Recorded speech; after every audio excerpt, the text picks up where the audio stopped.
Number 15. The disappearance of the Jamison family.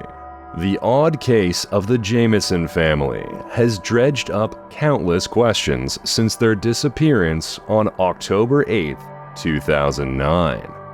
This case has sparked some of the most twisted theories in true crime. The family: 44-year-old Bobby Dale, 40-year-old Sherilyn Leanne, and their 6-year-old daughter, Madison Stormy Starr, vanished under mysterious circumstances from their home in Eufaula, Oklahoma. The last known sighting of the family was by a resident living in the mountainous region of southeastern Oklahoma. The family was reportedly in the area to view land they were considering buying. 8 days after they were last spotted, hunters discovered the Jamisons' truck abandoned in a secluded wooded area. Inside the locked vehicle, investigators found a GPS, Sherilyn's purse, Bobby's wallet and cell phone, jackets, $32,000 in cash, and their malnourished pet dog. On the cell phone was a picture of Madison, likely captured the day before they vanished. Strangely enough, it did not appear that the vehicle had been broken into. There were no signs of struggle evident in the area. The truck's GPS suggested the family had made it a ways up a hill a short distance from where the vehicle was found. Following the digital trail, investigators discovered footprints.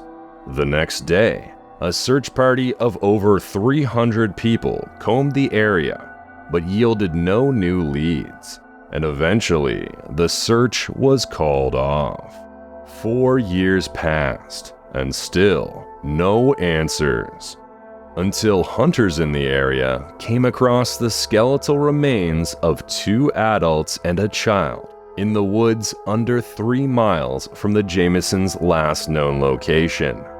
The remains were later positively identified as those of the Jamison family. The cause of death could not be determined because of the incomplete nature of the remains and the advanced state of decomposition. According to the state medical examiner, there was no clear evidence of trauma. The examiner's final report deemed the deaths suspicious. The investigation also highlighted 2 items that were never located: a briefcase and Sherilyn's .22 caliber handgun. When they disappeared, neither Bobby nor Sherilyn was working due to disabilities. The source of the $32,000 found in the truck remains unknown and unexplained. Security footage from the day the family left their home added another layer to the mystery. The video showed Bobby and Sherilyn making multiple trips between their car and house in silence while packing to leave. Former Sheriff Israel Beauchamp called their actions trance-like. Even stranger, before they vanished, Bobby confided in his pastor, claiming his house was haunted. He insisted that 2 to 4 ghosts lingered under his roof. Several theories have emerged to explain the Jamisons' disappearance and deaths. Some believe the family became lost or disoriented in the woods and eventually succumbed to hypothermia. However, weather records indicate temperatures were not severe, and their remains were discovered only a short distance from their vehicle. A strange letter from Sherilyn to Bobby, found in the abandoned truck, led to speculation of a possible murder. The letter, described as a hate letter, accused Bobby of being a hermit. A second letter mentioning death was found in their home. Some suggest there was a cult involvement. Sherilyn's mother believes this theory, as after a TV special on the case, a woman claimed a white supremacy group had a hit list that included Sherilyn. Additionally, a witch Bible was found in the Jameson home, though it was reportedly bought as a joke. Others suggest drugs may have been involved, which might explain the Jamesons' strange behavior and the large sum of money. However, no concrete evidence of drug use or dealing was found. The Jameson family's case remains unsolved, with many possible explanations, but no definitive answers. Sheriff Beauchamp summed up the perplexing nature of the case, stating, "With this family, everything seems possible." Number 14. Jelani Day. The day of August 25th, 2021, was a quiet one in the small town of LaSalle, Illinois. It was there and then that an unknown figure approached a home. The figure hesitated, then knocked on the door. The surveillance camera above the door captured every moment, watching as the man waited. No one answered, and after a few more seconds, the man turned and walked away, retreating into the night. This footage would later become a point of intense scrutiny for the Peru Police Department, who were deep into the investigation of Jelani Day's disappearance. The promising Illinois State University graduate student had vanished the day before the footage was recorded, on August 24th, leaving his family and friends in a state of confusion and fear. The mystery of his whereabouts was compounded by the discovery of his car in the town of Peru, miles away from where he was last seen. The video footage surfaced at a critical juncture, recorded just a day after Jelani's disappearance. It showed a man who bore a superficial resemblance to him. However, when the footage was shown to Jelani's family, they were certain this man was not Jelani. Despite their conviction, the police were obligated to follow every lead in Jelani's case. The footage came to light about a month after the young man's disappearance, just as his family was grappling with a devastating revelation. Earlier that month, a body had been found in the Illinois River, and after agonizing days of waiting, it was positively identified as Jelani. The confirmation brought a mix of sorrow and anger to his loved ones. But they were not only mourning his loss, but also frustrated with the pace of the investigation and the delay in the release of the surveillance video. As the investigation progressed, details of Jelani's final known movements began to surface. On the morning of August 24th, he was seen on security cameras at a dispensary in Bloomington, dressed in a blue Detroit Lions jersey. Later, he was captured on another camera at a local Beyond Hello cannabis dispensary. These images painted a portrayal of a normal day for Jelani, making his sudden disappearance all the more baffling. Back in LaSalle, the man in the surveillance video remains unidentified. The police continue their efforts to track him down, hoping that even the smallest detail might shed light on the circumstances surrounding Jelani's death. Jelani's family remains determined in their quest for answers.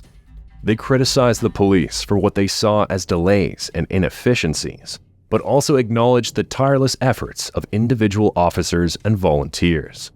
Their grief is compounded by a deep need for justice and clarity about what has happened to their loved one. Any information regarding Jelani's case can be directed to Detective Paul Jones at the Bloomington IL Police Department at 309-434-2548. Number 13. Elizabeth Barraza case. Elizabeth Barraza's final morning in Tomball, Texas, began with excitement.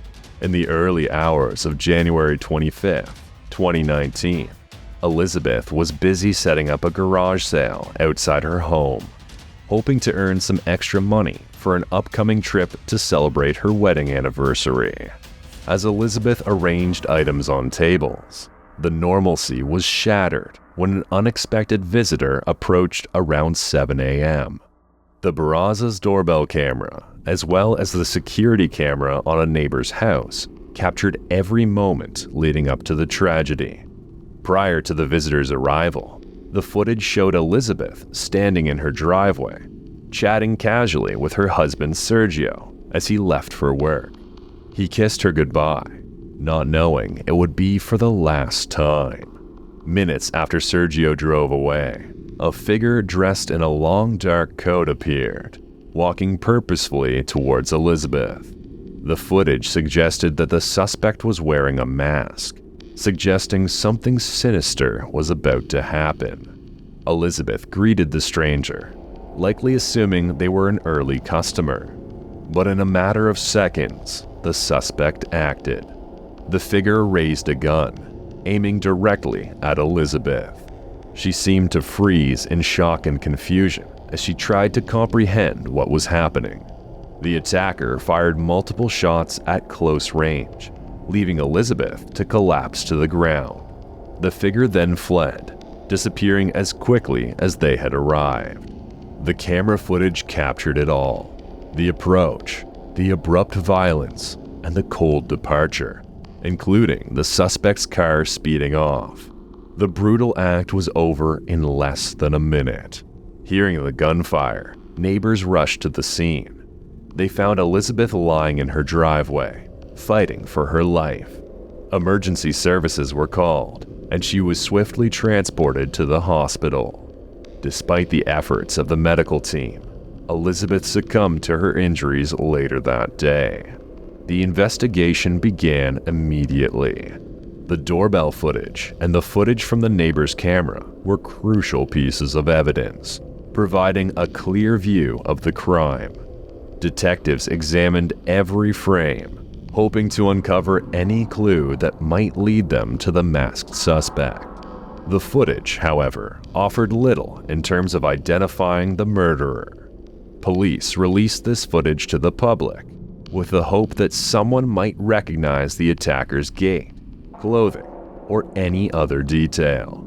Tips poured in, but none led to a definitive breakthrough. The masked figure remained exactly that: masked. Speculation swirled. Some suggested it was a robbery gone wrong. Others believed it was a targeted attack. But Elizabeth's life held no apparent dark secrets. No known enemies that could explain such a calculated act of violence. The randomness was perhaps the most terrifying aspect of it all. Elizabeth Barraza's murder remains frustratingly unsolved. The search for answers continues. Any information regarding Elizabeth's case may be directed to 713-222-TIPS 8477. Number 12. Illinois gas attacks. In the town of Mattoon, Illinois, which remained a peaceful enclave in 1944, despite war raging across the globe, a series of bizarre and terrifying events unfolded that remain shrouded in mystery to this day. Dubbed the Mad Gasser of Mattoon, this strange episode has puzzled historians, scientists, and locals for decades, with local tales of the phantom intruder teetering on the edge between fact and fiction. As the battles of World War II rampaged across distant lands, the residents of Mattoon were about to face their own tumult, one that was inexplicable and frightening. It began on a seemingly ordinary night in September 1944, when Aline Carney, a resident of Mattoon, was the first to experience a terrifying ordeal. She reported a sickening, sweet odor in her bedroom, which immediately preceded a feeling of paralysis in her legs and lower body. Alarmed, she called out to her sister, who was staying with her, and the mysterious fumes were dispersed by opening a window. This incident marked the beginning of a series of gas attacks that plagued the town over several weeks. The Mattoon Journal-Gazette, along with other newspapers, reported on these attacks, fueling public fear and intrigue. The assailant, who came to be known as the Mad Gasser, seemed to move through the town like a phantom, leaving a trail of victims who experienced similar symptoms of nausea, paralysis, and in some cases even bleeding. As more reports surfaced, the townspeople and authorities struggled to make sense of the situation. Some victims described seeing a tall, thin man lurking in the darkness, while others reported strange clothes or substances left at the scene. The theories about the identity and motive of the mad gasser ranged wildly. Was it a disturbed individual carrying out chemical attacks? A covert military experiment gone awry? Or something even more sinister? The police, under mounting pressure to solve the case, considered various leads, including the possibility that the attacks were related to a local industrial plant using toxic chemicals. However, no concrete evidence could be found to support this or any theory. In the absence of clear answers, fear and paranoia gripped Mattoon. Vigilante groups roamed the streets at night, and residents armed themselves, fearing for their safety. As quickly as they had begun, the attacks ceased. The final count of alleged attacks varied, but it was clear that something unusual had occurred in Mattoon. The cessation of the incidents coincided with a new approach by the police, who announced that they would arrest anyone claiming to be a victim without first undergoing a medical examination. This move led to a sudden end to the reports of gas attacks, raising questions about the true nature of the events. In the aftermath, the mad gasser of Mattoon became a subject of debate and speculation. Some experts suggested that the events were a case of mass hysteria, where the power of suggestion and heightened wartime anxieties led to a collective delusion among the townspeople. Others, however, maintained that there was a real perpetrator behind the attacks, perhaps using the cover of war to conduct heinous experiments or to spread fear. Amidst various theories and suspects, one name that has repeatedly emerged to intrigue those committed to solving this mystery is that of Farley Llewellyn, a resident of Mattoon who some believe could have been behind these mysterious incidents. Llewellyn was known in the community as a reclusive and somewhat eccentric individual. His most notable characteristic, particularly relevant to the Mad Gasser case, was his profound interest in chemistry. Reports suggest that Llewellyn had set up a private laboratory where he dabbled in various chemical experiments. This detail is crucial because the nature of the Mad Gasser's attacks, involving some form of noxious gas, points to a perpetrator with a certain level of chemical know-how. Chemistry teacher Scott Maruna, in his exploration of the Mad Gasser mystery, proposed Llewellyn as a potential suspect. Maruna's hypothesis is grounded in the possibility that Llewellyn, perhaps driven by curiosity or other motives, decided to test chemical concoctions outside the confines of his lab. The victims of the supposed gas attacks reported symptoms like nausea, paralysis, and a feeling of suffocation, effects that could plausibly result from exposure to certain chemical agents. However, the theory surrounding Llewellyn as the Mad Gasser is not without its detractors. For one, many point out there is no concrete evidence directly linking him to the attacks. The connection is primarily circumstantial, hinging on his interest in chemistry and reclusive lifestyle. Furthermore, if Llewellyn were indeed the perpetrator, his motives remain unclear. Was it a series of experiments gone awry, or was there a more sinister intention behind his actions? Another point of contention is the feasibility of Llewellyn carrying out such a series of attacks unnoticed. Mattoon was a small, close-knit community during that period, and the idea of Llewellyn conducting multiple gas attacks without being seen or caught seems implausible, especially given the heightened alertness of the townspeople during the period of panic. Moreover, the theory does not adequately address why the attacks would have suddenly ceased. If Llewellyn were responsible, what prompted him to stop? Was it the growing attention and scrutiny from law enforcement and the media? Or did he achieve whatever objective he might have had? The mystery of the Mad Gasser of Mattoon remains unsolved. Whether it was a case of mass hysteria, a criminal undertaking, a chemical mishap, or something else entirely, the events of 1944 in this small Illinois town have become a part of local lore and a puzzling chapter in American history. The true nature of what happened in Mattoon may never be fully understood, leaving the Mad Gasser as another American boogeyman. Number 11. Dave Krupa. Dave Krupa's world turned upside down when his phone began to buzz incessantly with a flood of messages from an obsessive stalker.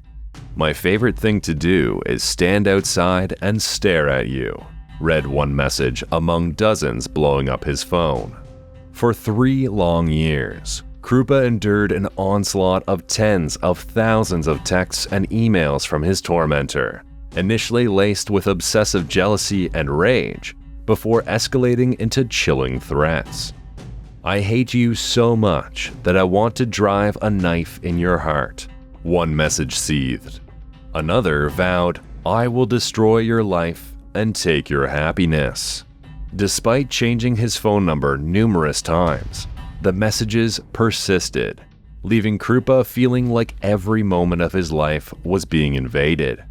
The sender, identified as Carrie Farver, was a woman Krupa had briefly dated in Omaha, Nebraska, but who he had not seen in a number of years. As the harassment intensified, Farver's digital presence haunted Krupa's every waking moment, while her physical location remained a mystery. The harassment eventually extended beyond Krupa to others in his life, including his ex-girlfriend, Amy Flora, and a former fling, Shanna Elizabeth Gollier. Gollier, who had briefly dated Krupa, suddenly found herself targeted by the same venomous messages Dave was receiving. At the same time, friends and family of Farver became alarmed, as very few of them had seen or heard from the woman in some time. But as the years passed and the harassment continued unabated, Detectives Ryan Avis and Jim Doughty of the Pottawatomie County Sheriff's Office took up the case, intrigued by Farver's disappearance and her targeted attack. Their investigation uncovered a chilling trail of evidence implicating a seemingly shocking suspect, Gollier, one of the supposed victims of the harassment campaign. Was Gollier the mastermind behind the torment? With meticulous digital forensics, they pieced together Gollier's elaborate scheme, revealing how she impersonated Farver online and orchestrated a campaign of terror from the shadows. Whereas it was previously thought that Farver had up and vanished, leaving friends and family behind in the midst of a mental health episode that also led her to harass and stalk her ex-lover, police began to believe that she had been murdered. As the detectives closed in on their suspect, Gollier's facade began to crumble. Confronted with the damning evidence against her, she spun a funhouse mirror of lies in a desperate attempt to evade justice. But truth is truth.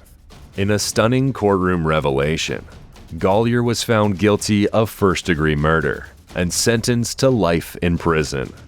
Yet even behind bars, she clung to her claims of innocence, refusing to acknowledge the devastation she had wrought.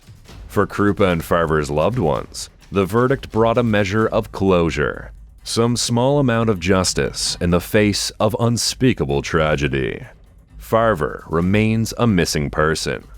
Information about her case can be directed to Pottawatomie County Sheriff's Office, 712-890-2221. Number 10. Andrew Gosden. On the morning of September 14, 2007, 14-year-old Andrew Gosden slipped into his school uniform, getting ready to head to Macaulay Catholic High School in Doncaster. But something about Andrew's demeanor was different that morning. Andrew was known for his intelligence and quiet nature. He excelled academically and was always punctual, never missing a day of school. But on this day, instead of heading directly to school, Andrew veered off course, walking away from his usual route. He returned home, changed out of his uniform into casual clothes, and then grabbed his wallet, keys, and a PlayStation Portable, but left the charger behind. His actions were deliberate, suggesting that this was not a spur-of-the-moment decision. After withdrawing £200 from his bank account, Andrew made his way to Doncaster Station. He purchased a one-way ticket to London, even though a round-trip ticket would have only cost him a few more pounds. The train journey was seemingly uneventful, with Andrew's expression betraying no hint of worry as he was captured on CCTV footage upon arriving at King's Cross Station at around 11:20 a.m. His slight frame and glasses made him easily recognizable. The CCTV footage would become the last confirmed sighting of Andrew Gosden. In the video, he walks purposefully through the station, merging with the throngs of commuters and travelers. But beyond that point, he vanishes into the city of fog, leaving no trace. Back in Doncaster, Andrew's parents, Kevin and Glenys, returned home to an unsettling silence. Initially, they assumed Andrew was playing Xbox in the basement, but they quickly determined this was not the case, and as the hours passed and he didn't appear, worry set in. They found his school uniform neatly folded on a chair in his bedroom, revealing his earlier return home. Frantic calls to his friends yielded no answers. No one had seen Andrew at school that day, and the school's attempt to notify the Gosdens of his absence had mistakenly gone to another family. The realization that their son was missing hit the Gosdens hard. The police were notified, and an extensive search began. Posters of Andrew's face were plastered across the city, and appeals for information were broadcast nationwide. Despite the immediate flurry of activity, no new leads appeared. The last solid piece of evidence remained that chilling CCTV footage from King's Cross Station. As time passed, theories about Andrew's disappearance abounded. Some speculated that he had gone to London to meet someone, perhaps a friend he had met online. Others suggested he might have been lured there by the promise of a concert, noting his love for bands like 30 Seconds to Mars and HIM. Another theory posited by his father was that Andrew, with his keen interest in history and intellect, might have been drawn to the Tutankhamun exhibition at the British Museum. Despite the myriad of theories, no concrete evidence surfaced. Years later, in December 2021, a glimmer of hope emerged when two men were arrested on suspicion of kidnapping and human trafficking in connection with Andrew's disappearance. But after a lengthy investigation, they were cleared of any involvement, and the case remained as unsolved as before. In the quiet suburb of Balby, the Gosden family continued to live in a state of limbo, their lives irrevocably altered by Andrew's disappearance. The case remains one of the UK's most perplexing mysteries. Hope persists that one day, Andrew's mystery will finally be solved. Any information regarding Andrew's case can be directed to the confidential helpline, 116-000. Number 9. Geelong Night Stalker. For 3 months, Geelong, a small town just south of Melbourne, Australia, had been suffering from terror and paranoia. For the past 3 months, the once peaceful streets had been prowled by an unsettling figure the locals dubbed the Night Stalker. By many accounts, his presence was felt more than seen. No one knew his purpose. The Night Stalker never stole anything, nor did he damage property. Yet his mere presence was enough to prompt residents to look over their shoulders. A shadow in the night, he crept through the town and lurked in shadows, unsettling locals. He was captured numerous times on doorbell cameras, wearing a mask that obscured half his face. But who was he? It was in the suburb of Werribee that the first significant breakthrough came. Scott Holbrook, a security professional from nearby Rippleside, had invested in a high-tech night vision camera after hearing rumors of the Night Stalker's activities. One night, his precaution paid off. The camera captured footage of a man, his face unmasked, testing the locks of several properties. Scott couldn't believe his eyes when he reviewed the footage. Reported by the Daily Star, he told reporters, "He seems to be snooping. He moves around quite nonchalantly with his hands behind his back." The footage showed a man in his late 30s who could easily blend into a crowd. He had a casual demeanor, moving with purpose but without urgency. What was unusual about this footage was that it captured him without the mask that usually helped obfuscate his identity. The revelation sent waves of both relief and renewed fear through the community. Relief that they finally had a face to associate with the terror, And fear, because now it was clear this man was meticulous, calculating, and deliberate in his actions. And still, his identity remained unknown.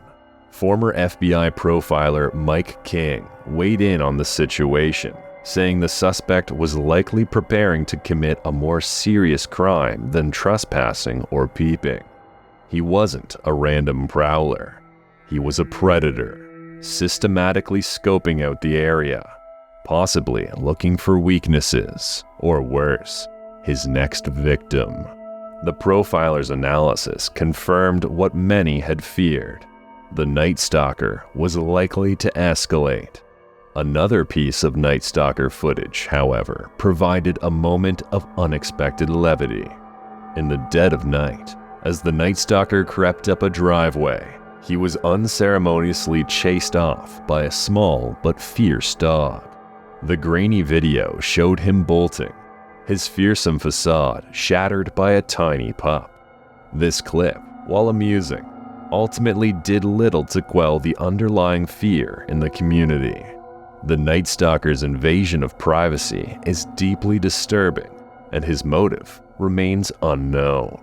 Local police have been inundated with tips following the release of the doorbell camera footage.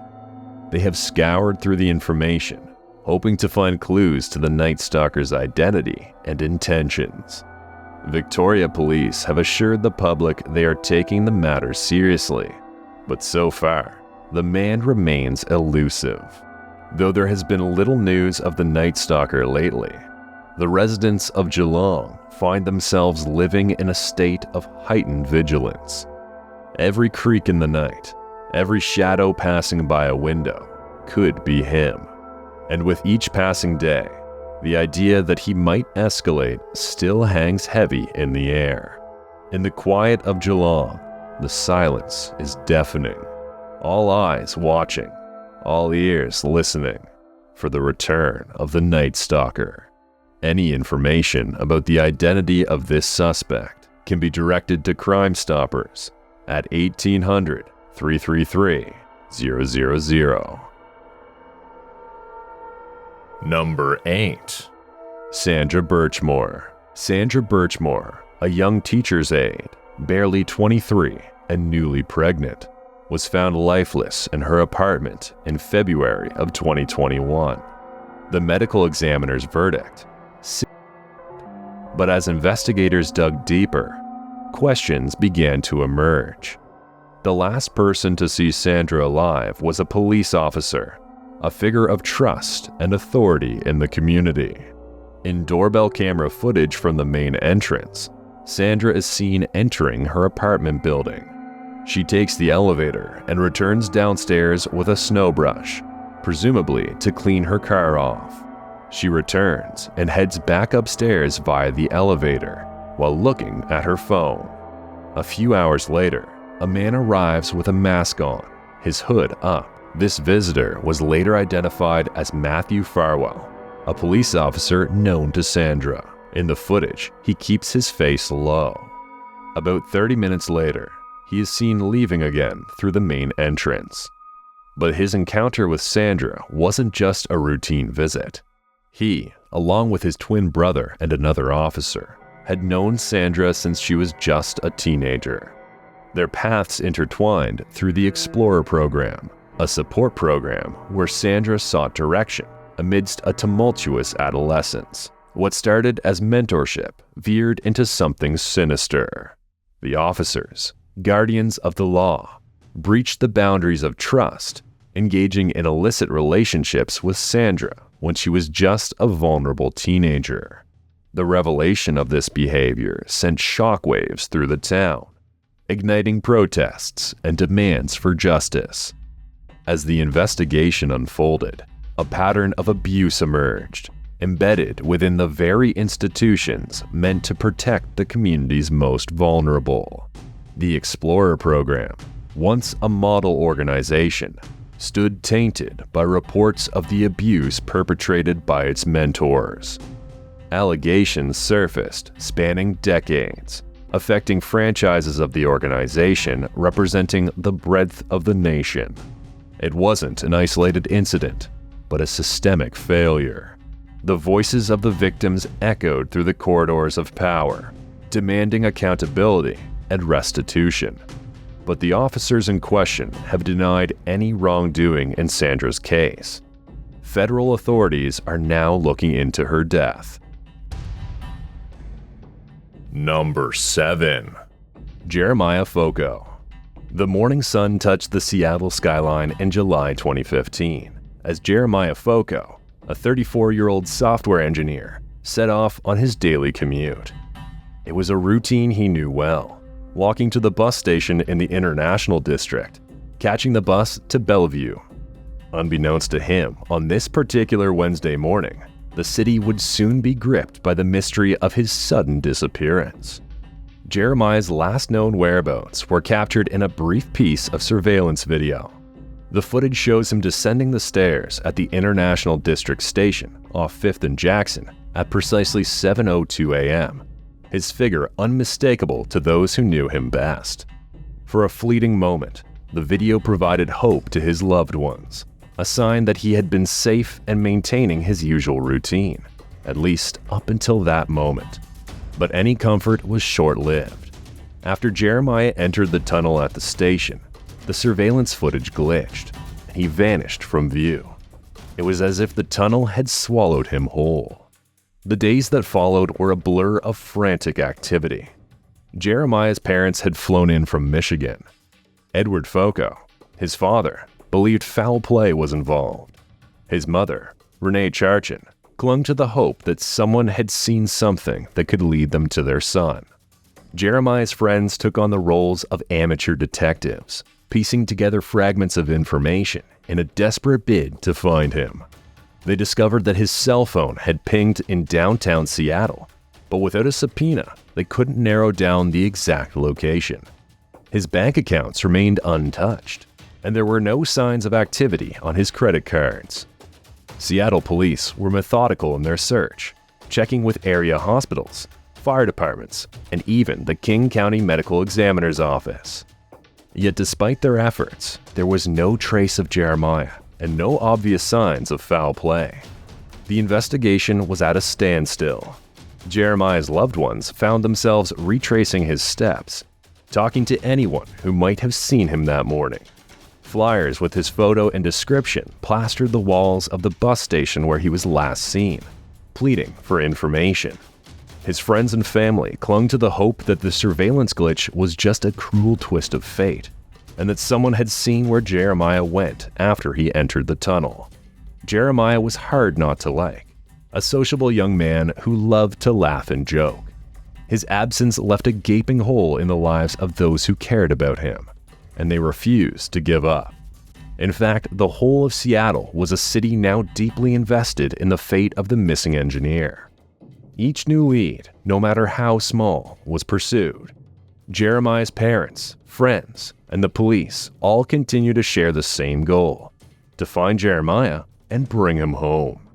Any information regarding Jeremiah's case can be directed to Seattle Police at 206-625-5011. Number 6. Justin Bergwinkle. An ambitious recruit to the United States Army, Private Justin Bergwinkle had aspirations that reached beyond the confines of ordinary service. His heart was set on making it into the Elite Rangers, a position for those with unusual dedication and ambition. Armed with high scores in Army tests and a mastery of languages, particularly Korean, Justin seemed destined for greatness.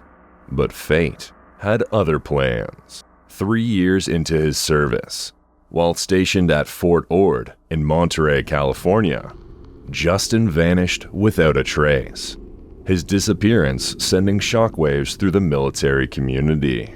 3 long months passed before a breakthrough emerged, or so it seemed.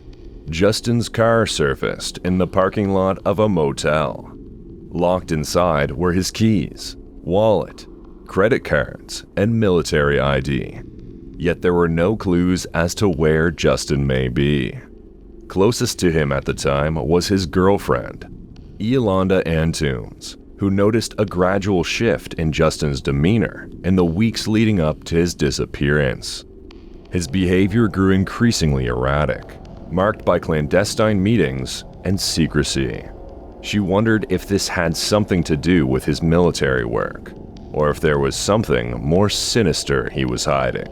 Justin's visits to Yolanda, who attended Santa Clara University, about 80 miles away from Fort Ord, revealed glimpses of a double life. Mysterious, sudden trips back to Monterey with a briefcase hinted at something amiss. Soon, Justin's behavior spiraled further, culminating in a strange phone call involving a cryptic message signaling the end of an unknown mission. Yolanda had been the one to pick up. "The mission's off," a stranger's voice said.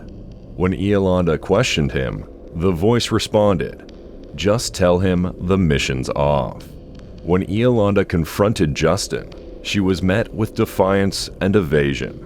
He then returned to Fort Lewis after buying handguns and ammunition, but he failed to show up and was reported AWOL.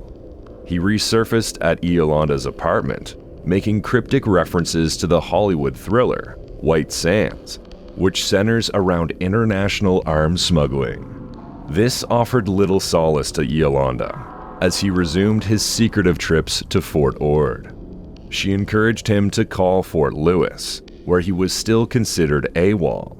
Although he did call and state that he was planning to return, he never did.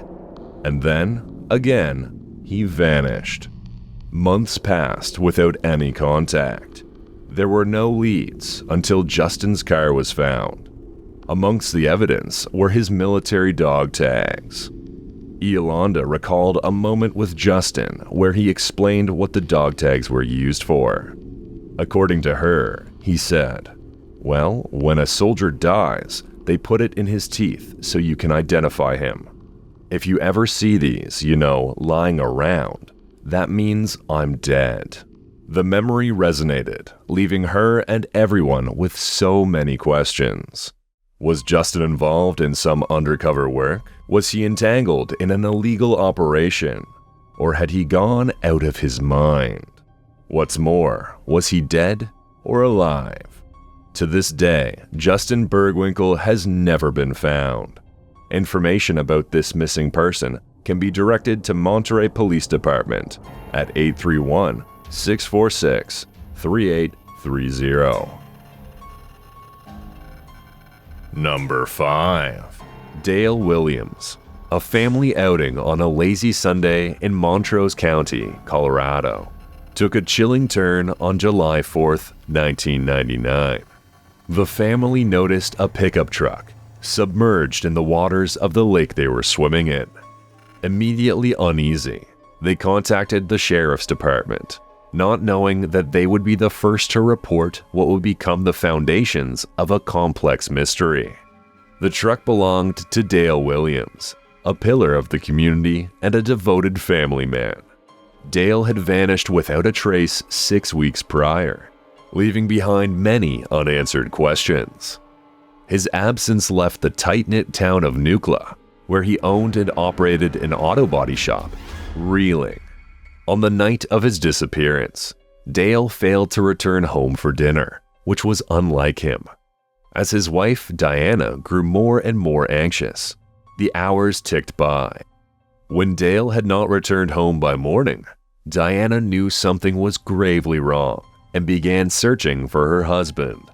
The first stop was his body shop, where she found things left as if he'd just walked out. The door unlocked, a van with the hood up, tools laying about. As investigators pieced together the puzzle of Dale's last known whereabouts, disturbing details emerged. Dale's last encounter with a family friend, Tammy Lawrence, ended in an abrupt departure, which strayed from his usual routine.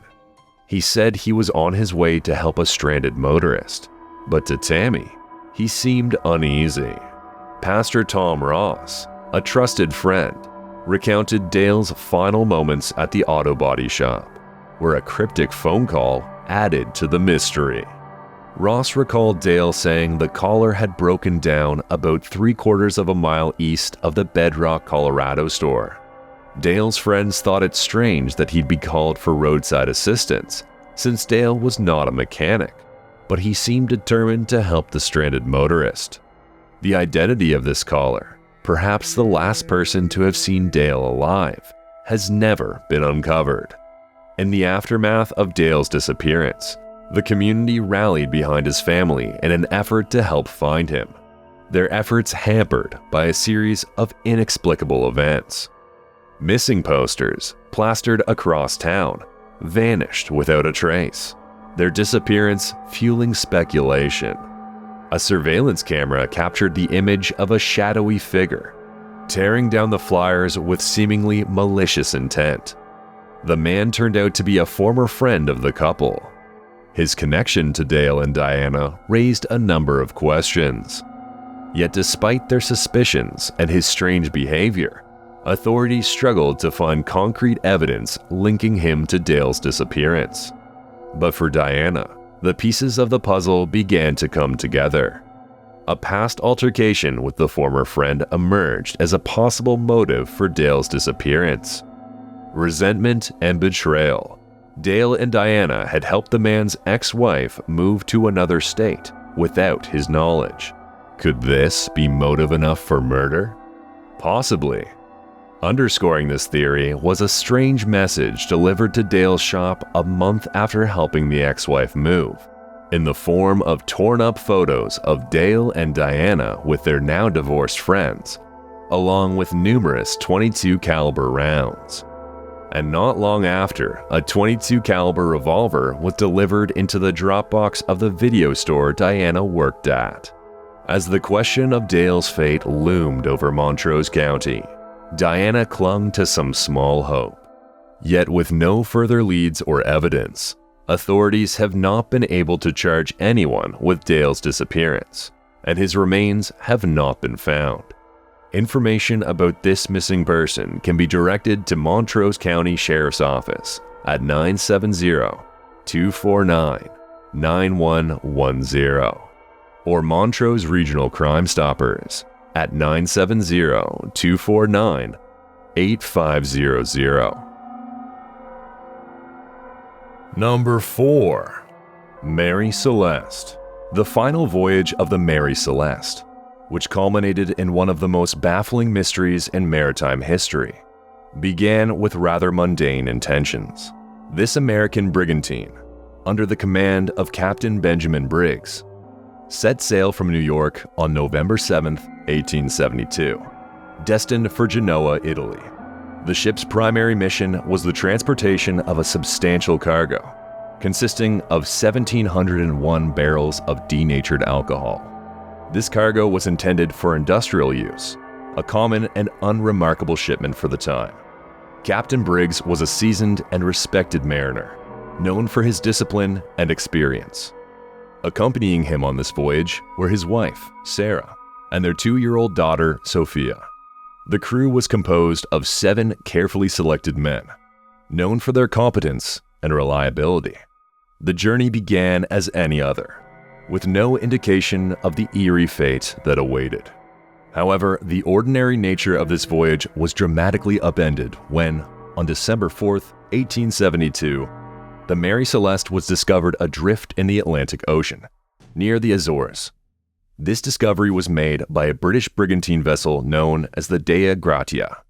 What the crew of the Dea Gratia found was deeply unsettling and perplexing. The Mary Celeste was not only unmanned, but it also appeared to have been hastily abandoned. Despite not having a soul aboard, the Mary Celeste was largely intact. The ship was still seaworthy, and its cargo of alcohol was almost entirely undisturbed. The ship's lifeboat was missing, suggesting a hurried evacuation. Furthermore, the personal belongings of Captain Briggs, his family, and the crew were found exactly where they would be expected in everyday life, indicating that whatever prompted the vessel's abandonment occurred abruptly, giving no chance for the passengers to grab valuables or sentimental items. The ship's logbook, a crucial piece of any maritime investigation, offered no immediate answers. The last entry was made on November 5th, nearly 10 days before the ship was found. This entry revealed nothing unusual and gave no indication of any impending disaster or reason for abandonment. Food and water sufficient for 6 months were still on board, and there were no signs of violence or struggle. The state of the ship added to the mystery. The sails were partially set, but in poor condition, and there was a significant amount of water in the ship's bottom, although not enough to pose a serious threat. The ship's compass was destroyed, and its sextant and marine chronometer were missing, suggesting that navigation tools might have been hastily gathered in preparation for evacuation. The abandonment of a seaworthy ship, well-stocked and undamaged, in good weather, and without any clear sign of trouble, was unprecedented. The discovery of the Mary Celeste has given rise to a spectrum of theories, each attempting to solve the riddle of its abandonment. One prevalent idea is that the crew and passengers may have succumbed to panic due to a perceived danger. Perhaps a minor explosion or a leak from the alcohol cargo created fumes, sparking fears of an imminent larger explosion.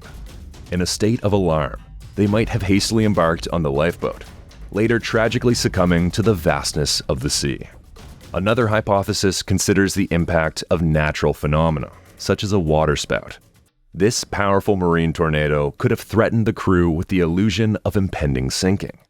In response, they might have abandoned the ship, only for it to remain afloat. This scenario could account for the damaged sails and the water found in the ship's hold. Piracy, while a less likely theory, has also been contemplated. It's conceivable that pirates could have invaded the Mary Celeste, leading to the crew's disappearance. However, this theory falters against the reality of the untouched cargo and valuables, as well as the lack of any signs of a violent skirmish on board. Venturing into more extraordinary explanations, some have suggested a seaquake, an underwater earthquake causing a temporary yet terrifying destabilization of the ship. This could have driven the crew off the vessel in fear, but it doesn't quite explain their failure to return once the quake subsided and calm was restored. The possibility of insurance fraud orchestrated by the ship's owners has been proposed as well. Here, the theory goes that the crew was instructed to abandon the ship as part of a scheme to claim insurance money. However, this theory loses credibility under close examination. The ship was not heavily insured, making such a plot financially nonsensical. In the realms of the supernatural and the speculative, theories range from mythical sea monsters to Bermuda Triangle-like phenomena. These notions, while stirring the imagination, lack any substantial evidence and remain firmly in the domain of maritime folklore. Despite thorough investigations and numerous inquiries, the abandonment of the Mary Celeste remains an unsolved mystery. The fate of Captain Briggs, his family, and the crew is lost to history. Number 3. Scott Radigan. On a chilly January evening in 2020, the town of Ballston in Virginia was plunged into a mystery that would grip the community for years. Scott Radigan, a 24-year-old software engineer, was found unresponsive in his bedroom at his AVA Ballston Square apartment on the evening of January 17. The events of that evening would turn a routine welfare check into a chilling unsolved murder case. The previous day for Scott had been ordinary by all accounts. He had gone to work as usual and had a few casual interactions, but when his family hadn't heard from him and couldn't reach him by phone, they grew concerned. By 5:30 p.m., a worried relative decided to check on Scott in person. The doorbell camera footage captured the relative's arrival. They pressed the doorbell, knocked loudly, and finally used their key to enter the apartment.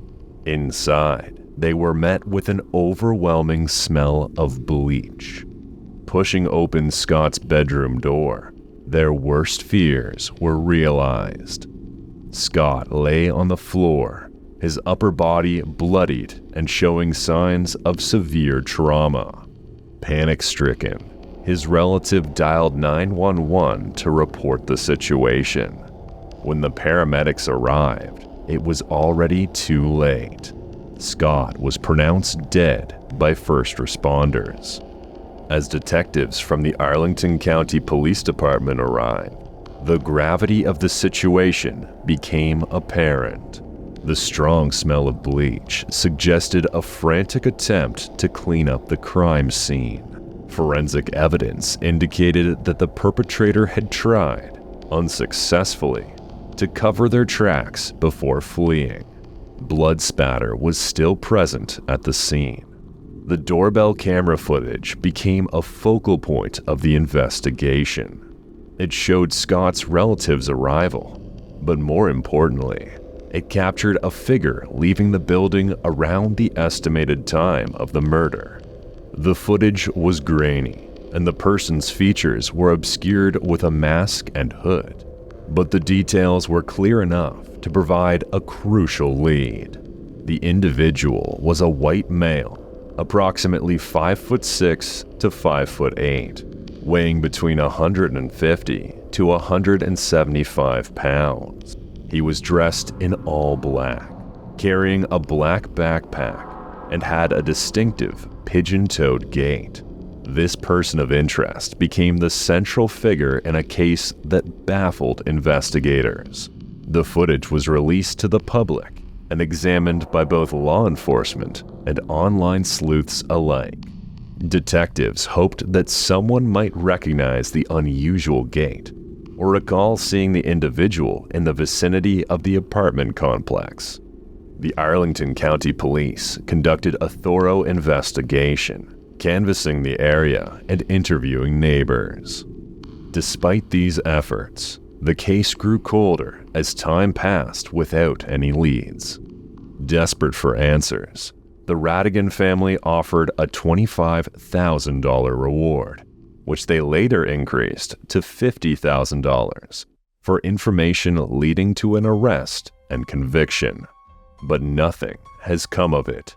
Some have theorized that Scott was targeted by someone he knew, while others suggested a random act of violence.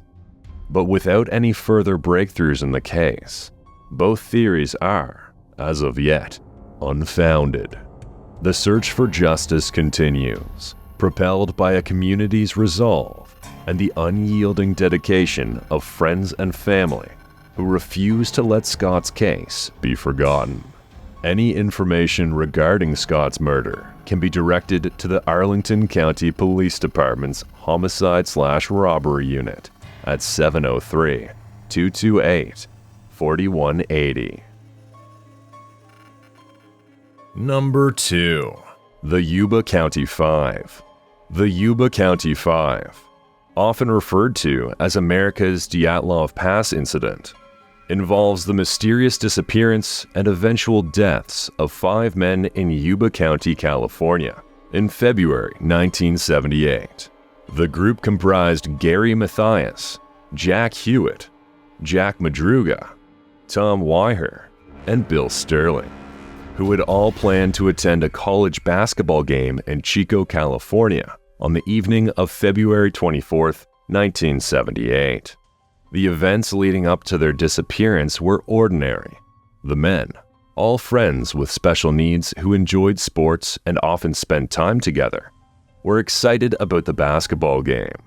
They drove from Yuba City to Chico in Madruga's Mercury Montego.